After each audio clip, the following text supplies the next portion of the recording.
This episode of Philly Fame TV is sponsored by Top Dog Law. Now y'all already know who to call for any accidents or injury cases. If you want that top dollar, you better get at Top Dog. You can hit him up on Instagram at Top Dog Law or visit his website www.topdoglaw.com. It's OG Stax. You are now tuned in to Philly Fame TV. You understand what I'm saying? My man Show, what up, man?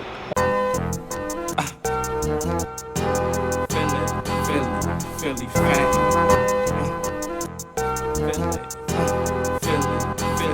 Philly Fame. What's up, OG? How you feeling first and foremost, good brother? I'm good today, man. I'm good, baby. Early. Alright, so, you know, we had you on the joint before briefly, you know what I mean, when we did the episode, you and Johnny Mac and a couple of y'all outside the studio and all that. That wasn't that long ago, you know what I mean?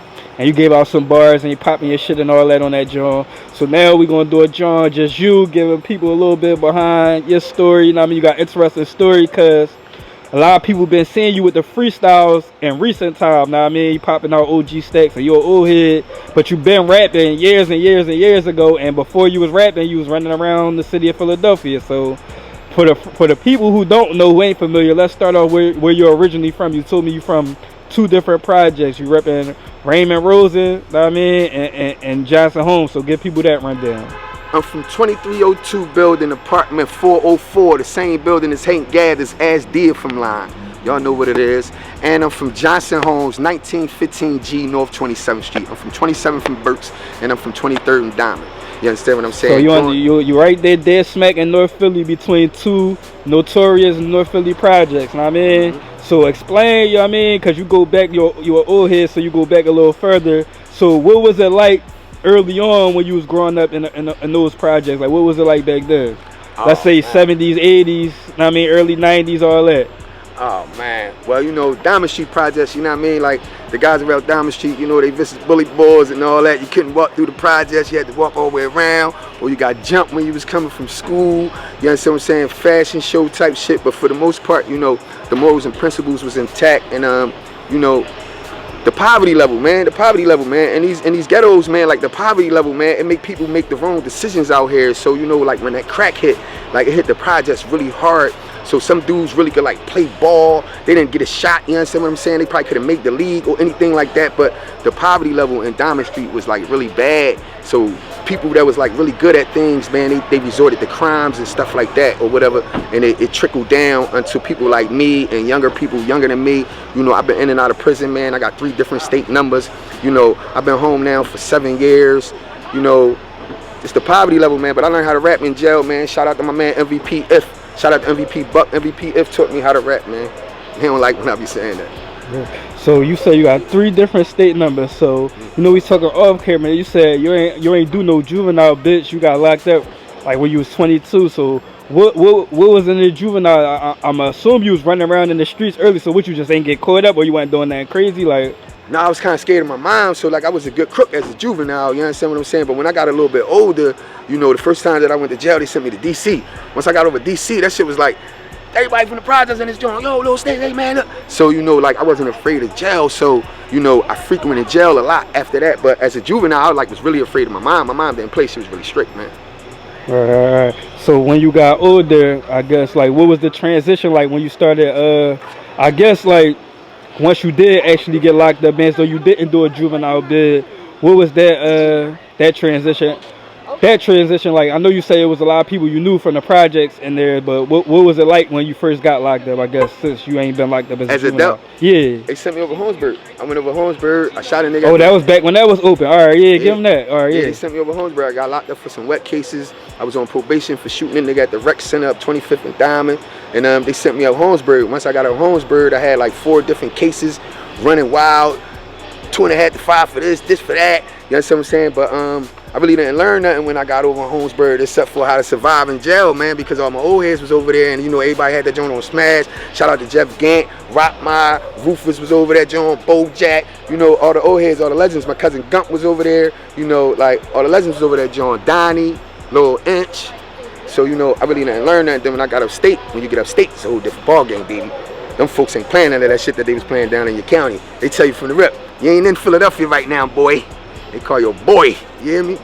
So how long was your first bid that you did? My first bid was 4.5. Then, you know, I violated that John. Here's the thing, right? I was home on parole, so a guy that I was cool with, one of my young boys, man, you know, his uncle like, yo, man, keep my nephew cool, man, I'm out the game and all that. So I start swinging with his nephew, you know, trying to give him some guidance and all that or whatever, you know, and long story short, he pulled out a gun on some girl or something. She went to go get the cops. I took the gun from him, gave the gun to somebody. Somebody killed themselves, so, you know, they had locked me up. So I wound up going back upstate on a violation for that joint for like 19 months. Wound up beating that joint, came home, got locked up over the Badlands, got 2.5 to 5. Crazy, man. You know what I mean? So you been in and out pretty much once you started. Like once you first got locked up, you been doing bits in and out for a majority of the time until you said that you been home for 7 years now. So that was your last bit 7 years ago. 7 years ago. So well, so how long was that last trip? 7. 7 years? First time I ever gave them their money back. All right, so go. So give them that story. Like. All right, so I was down the Badlands. You understand what I'm saying? You know, at the time I wasn't really messing with no crack, selling no crack and none of that. Like I was selling wet. I used to sell wet dippers, whatever, anything like that or whatever. So you know, I was caught up in the crib. They raided the crib. It was my man crib. I knew what was going on in there and all that. But when they raided the crib, they gave me conspiracy. So, you know, they only found like a little fucking 8-ball in this joint. But because of my record, they gave me a 3 to 6 for the 8-ball. Gave me my 3 years back time. Then they gave me an 8-month hit, then a 4-month hit. Then I get upstate. I'm messing around with my homies. They getting packages in and all this shit. I get caught with a package and all this. Do 6 months in the hole, man. You know, whole bunch of nonsense, man. But, you know, like, I'm looking forward to the future show, man. That shit right there, back there, man. So you pretty much, I mean, like, that was your last bid was your last bid. My last bid was my last bid, and I'm make sure that was my last bid. Yeah. So you did 7 years, and that was 7 years ago. So that's crazy. I mean, crazy number. So now, let's fast forward to your transition. Like, what was it? Come on all the way, move smarter. Like, I mean, like. Let me see, like, there's no leaving the streets alone. I'm gonna keep it real with you. The thing is this right here, right? You just can't have malice in your heart when you out here doing whatever it is that you're doing. Hustling is hustling. You know what I'm saying? If you selling CDs, t-shirts, whatever, and it's not legally being sold, you in the streets. You understand what I'm saying? And if you sell all that shit and you get a bankroll in your pocket, a motherfucker can stick you up like he just stuck the drug dealer up or whatever, right? Repeat that, because that's a bar. That's a real shit. That's a bar. Like, give that. So even if you do what you think is legal hustling, but if it's not legitimate, like you ain't got the proper paperwork and documents, then you pretty much doing street shit too. You doing street shit too, and you cheating somebody. Some kind of way you cheating somebody. If you selling something without being taxed and all that stuff, you cheating somebody some kind of way. So, you know, you doing some shit out here, however it is, man. You know, the whole thing is, man, I'm just trying to stay the fuck out the way. Excuse my language, but I'm trying to stay out the way. You know, the other stuff ain't for me. They giving me a whole bunch of time for a little bit of stuff, man. You know what I mean? And I can't tolerate, you know, Joe Crackerville talking about no you can't shut the door. You know what I mean? Get in there. He can't come out while you use the bathroom. No, I ain't doing none of that. So then, like I mentioned earlier in the beginning, like over the last, I say year or so, maybe 2 years, know what I mean, I'm starting to hear about you saying you pop up with the freestyles, know what I mean, and all that.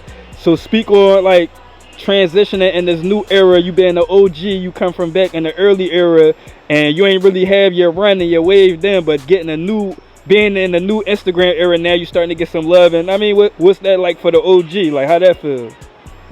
I enjoy the love. It's kind of weird to me though. Like, it's kind of strange because people be sliding up on me now. Like, hey, they like, hey man, you the old head that was on it. You understand what I'm saying? So like, it's kind of strange to me, but I'm starting to embrace it now. But what I'm trying to do is like create more content and just keep coming at them with content, just more content. You understand what I'm saying? And you know, like, I ain't changing what I do. This thing that I do is like jumping on the bike and pedaling the bike. Like, when I get in the booth and do whatever I do, I just do whatever comes in my head. Like, this ain't no made up shit, man. Like, for real, like, bro, this really ain't no made up shit, man. This shit is for real, man. I wish it wasn't no indictment shit where I really could put names and say people's Johns and, you know, because people would really be amazed when they hear these Johns, but, you know. And you was telling me off camera, know what I mean, you was in talks about, you know, possibly doing a battle, know what I mean, like, yeah. No, on the real tip, right? All right, so look, let me see if I can catch this guy. This how I go, right? So, and I'm a little rough around the edges, so, you know, it's not my intentions to harm or offend anybody. It's just that sometimes not always interview, you know, savvy or whatever, however you call it, right? I think that if I battle somebody at this point, that I should receive some kind of compensation for battling somebody. I don't care whose platform that is on. If I'm worthy enough to get on that platform, then I feel like I should get paid because some people going to come to see me. I'm not asking for a whole bunch of money or a majority of money or anything, but I do deserve a percentage of whatever somebody going to make off of me. That's dead. So Johnny Mac called me. I'm gonna try calling right now. Johnny Mac called me and asked me to audition for the battle, you know, with the Easy the Block Captain, you know, Trenches card, you know what I'm saying? And I asked him when I'm getting paid. You know, we gonna find out how he feel. Need a check. I ain't running around 51 years old, man. You know, running around here rapping for free, right? So you calling Mac right now, live on camera to see Call him Mac. To have this conversation on camera? Call him Mac, man. See if he is. I had Easy the Block Captain, then I call him too. Real rap. Or Remy, and I battle anybody. Real rap. Now, man, Mac's not answering right now, so Mac can respond to this interview right here. Shout out to my nigga Johnny Mac. Shout out to Mac, man. No, I play too much sometimes. Listen, so Mac asked me, was I interested in, you know, like, trying auditioning for the battle or whatever that they having with the Trenches card. Like, that's not really the route that I'm going, so I don't know, man. I don't know. If it's beneficial to me, then I might do it. You know what I'm saying? If it's not looking like it's beneficial to me or my team or anything like that, then I'm not going to do it. So I guess it will ultimately come down to who the opponent is. That probably will help you determine, like, if you want. I mean, if it's a nice enough body for you, that might change everything. You know what I mean? And what could change everything too is one of them New York or New Jersey niggas. Any one of them niggas, I battle any of them. Yeah, like if it's I battle one of them for free. Yeah, depending on who it is. Like if it's a nice enough body, it might be worth it. You know what I mean? Like I battle a nigga from New York or Jersey for free. Yeah, on the next New York versus Philly card. You know what I mean? That might any be card. That might be a go. Like that might be something. You know what I mean? Like the Jersey card, the night. Call them niggas, ask them do they want to battle me tonight. You say right? Yeah, Philly F.A.M.E TV, man. Real What's up with the music, OG? I mean, you got niggas fucking with your freestyles and shit. You telling me you got some shit already? What's up with the music? Well, my shit streaming on all major platforms, on Apple Music, 457 intro. Check that joint out on Tidal, Apple Music, Spotify. You know, but right now I'm working on some content as we speak. You know what I'm saying? As soon as we go back in there, we're gonna put some shit together. But I got some shit for you, man. You want some shit, man? Yeah, the people want some shit, man. Cause you know that couple people gonna fuck with you when they see this joint. I mean, get a little bit of your story. You know, people already been fucking with the freestyle. I mean, you told me like, I mean, some of them joints going up on the Instagram and all that. So you know, gotta hit them with some music. I mean, so you got some shit streaming and all that. And plug your Instagram and shit. You know, you went through a couple Instagram pages. So what's your most current joint right now? What's the most current Instagram you got right now? Like, yeah, we with that joint. Staxe A. Vance, gray sweatsuit, man. You understand what I'm saying? So you got your government on that job. My government, man. I ain't hiding from nobody, man. I ain't did nothing and none of that, so I'm cool. Right. But I couldn't confide when Yola died. You know the pain that I feel, dog? When Kane died, picture feeling like old dog. That was my road dog. I swear this shit is so hard. This ain't just your average death. It left my soul scarred. You was my dog. Matter of fact, you was my pup, nigga. Still hear your voice like Stax, get a cup, nigga. What the fuck, nigga? You left me stuck, nigga. I'm tired of running around feeling down, so now I'm up, nigga. You got me running around stuck in the mad. I'm running around the neighborhood like, where the fuck is his bag? Where the stuff that he had? Who he was talking to last? Everybody got a story, but they talking too fast. You ask me, the whole neighborhood is suspect. I'm wondering why your little homies ain't bust yet. Nobody touched yet, nobody is dying. Besides yours around here, nobody family is crying. That's why I'm riding around carrying iron, cause I ain't dying, and I swear I ain't burying mine. You know my niggas from the nickel there kill with me. 95 Somerset, if still with me. Buck a drill with me and cover the soil. I got a new spot now where I could bubble the oil. No bake on the Yola. It ain't just cola, don't touch the soda. The game is over, Mac through the oop, dog. The shit landed in the hands of Philly Scoop Hall. The truth, dog, most of Philly fucking with me. 760, nigga, that's close to $1 million. Yeah, man. Early. 760 views, 760K. All right, I peeped. Okay, close to $1 million. Early. Yeah, man. Oh yeah. I forgot to ask you because Benzo, you mentioned that you grew up in the same building as Hank Gadd. Did you know him at all? Did you ever meet him? Very well. Right. Today I still be talking to his brothers. You know what I'm saying? Derek, my man. You know what I mean? Very well. I knew Hank very well. So good. I mean, what's up? You got any Hank Gadd the story? Hey, I mean, plenty of them Jones, man. You know what I'm saying? Hank tried out for the baseball team, right? But he was real skinny. You You understand what I'm saying? So nobody ain't want him on the baseball team or the football team. So he started going real hard at basketball. Hank wasn't really a good basketball player, but he was like a real hard worker. He used to play basketball in the rain, tie his right hand to his belt so he couldn't touch it and just dribble with his left hand. Got a bunch of Hank Gaddis stories, man. You know what I mean? Yeah, Shout out crazy. to Dead Gaddis, R.I.P. to Hank the Bank. R.I.P. to Hank, man. Was you do you remember where you was at when you got the news that he died? Was you watching the game or was you somewhere heard about it? I just came in the house, and when I came in the house, you know, it wasn't no cell phones or nothing like that back then, you know what I'm saying? So Right. when I came in the house, my mom was on the couch crying, and I'm looking, I'm like, damn, what's going on?